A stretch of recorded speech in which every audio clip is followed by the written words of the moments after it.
এই নোটগুলি স্কিল যোগীর গাইডবুক থেকে নেওয়া হয়েছে। লিঙ্কটি নিচে বিবরণে দেওয়া আছে।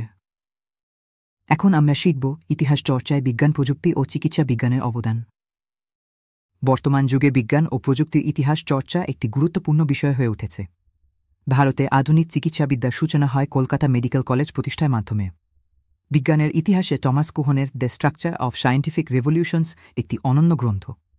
এছাড়া ডি বার্নালের সায়েন্স ইন হিস্ট্রি বইটিও অত্যন্ত গুরুত্বপূর্ণ ভূমিকা পালন করে।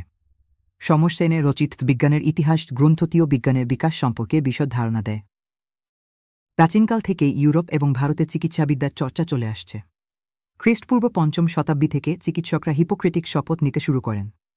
প্রাচীন ভারতে চরক, সুশ্রুত এবং ধন্বন্তরী ছিলেন উল্লেখযোগ্য চিকিৎসক। চিকিৎসা বিজ্ঞানের ইতিহাস সম্পর্কে কয়েকটি উল্লেখযোগ্য গ্রন্থ হল আচার্য প্রফুল্ল চন্দ্র রায়ের হিস্ট্রি অফ কেমিস্ট্রি, তপন চক্রবর্তীর চিকিৎসা বিজ্ঞানের ইতিহাস, দেবীপ্রসাদ চট্টোপাধ্যায়ের প্রাচীন ভারতের চিকিৎসা বিজ্ঞান। এই গ্রন্থগুলোতে প্রাচীন ভারতীয় রসায়ন শাস্ত্র এবং চিকিৎসাবিদ্যার নানা দিক বিস্তারিতভাবে আলোচনা করা হয়েছে। প্রাচীন ভারতে চরক সংহিতা এবং সুশ্রুত সংহিতা চিকিৎসাবিদ্যার গুরুত্বপূর্ণ উৎস।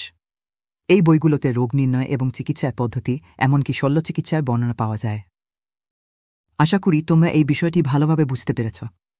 এরকম সহজ এবং তথ্যবহুল নোটসের জন্য স্কিল যোগীর গাইডবুক কিনে ফেলো। স্কিল যোগী মেম্বারশিপ নিয়ে তোমরা আমাদের ওয়েবসাইটের সমস্ত কন্টেন্ট উপভোগ করতে পারবে।